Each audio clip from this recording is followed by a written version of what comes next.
Hi everyone, welcome to channel. నేను మీ anchor Saritha. ఈరోజు మనతో పాటు వాస్తు పండితులు, అస్ట్రాలజీ శ్రీ శివప్రసాద్ గురూజీ గారు ఉన్నారు. ఆయనతో మాట్లాడదాం.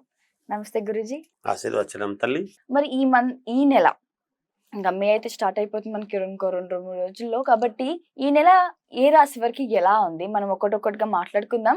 ప్రధానంగా అంటే ఒకవేళ వాళ్ళకి ఆ రాశి నుంచి ఏమైనా ఇబ్బందులు ఉంటే తగు చర్యలు కూడా మీరు మాకు వివరించండి. తప్పకుండా. గురువు గారు, తదుపరిగా మకరం రాశి వారికి ఈ నెల ఎలా ఉంది? తగిన చర్యలు ఏం తీసుకోవాలి? జాగ్రత్తలు ఏం వహించాలి? శ్రీ మహాగణాధిపతయే నమః. ఐం మహాసరస్వత్యే నమః. శ్రీ లలితాంబికాదేవియే నమః. మకర రాశి వాళ్లకు ఈ మాసం చాలా బాగుంది. మే నెలంతా కూడా వీళ్ళు అనుకున్నది అనుకున్నట్టు సాధిస్తారు. ఏదైతే బాగా కష్టపడి కావాలి అని ఒక దూరదృష్టితో కష్టపడి ఉంటారో అది వీళ్ళ కళ్ళ ముందే కనపడేటువంటి యోగం ఉంటుంది. అత్యంత ప్రజాదరణ పొందుతారు. ఒకవేళ ఉద్యోగస్తులు చేసుకునేటువంటి వాళ్ళైతే సాటి ఉద్యోగుల యొక్క మనస్సును వీళ్ళ వైపు పొందుతారు. అందరి ఆ ప్రశంసలు పొందే విధంగా ఉంటుంది. ఉద్యోగాల్లో పై ఆఫీసర్లతో ప్రశంసలు పొందుతారు. పై అధికారులతో ప్రశంసలు పొందుతారు.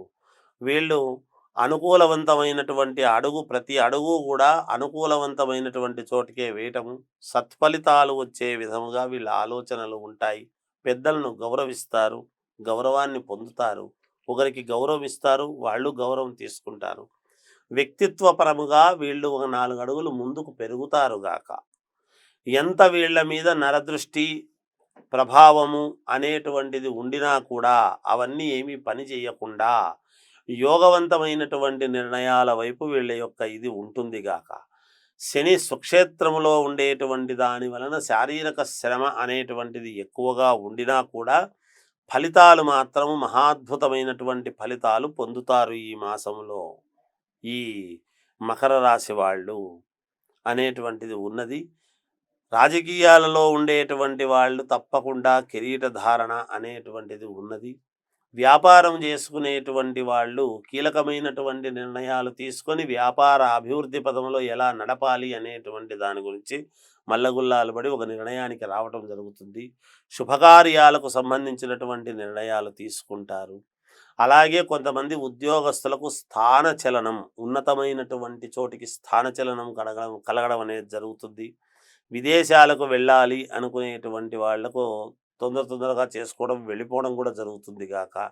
అక్కడే ఉండేటువంటి వాళ్లకు కూడా కొన్ని యోగాలు అనేటువంటిది జరగటం తెలుస్తుంది. తల్లిదండ్రులతో పంచుకుంటారు సంతోషకరమైనటువంటి వార్తలతో మేలు జరిగింది అని. సంతానము లేని వాళ్లకు సంతానము పడేటువంటి దిశగా ప్రయత్నాలు జరగవచ్చును ఈ రాశి వాళ్లకు అనేటువంటిది ఒకటి. ఇక విద్యార్థులకు చాలా యోగవంతమైనటువంటి కాలముగా ఉన్నది. ఏది ఏమైనా వ్యక్తిగతమైనటువంటి జాతకాన్ని పరిశీలన చేసుకోండి. ఇంకా మెరుగైనటువంటి ఫలితాలు మేము సాధించాలి, మాకు మేలు జరగాలి అని గనక అనుకుంటే వీళ్ళు శ్రీ మహావిష్ణువును ఆరాధిస్తే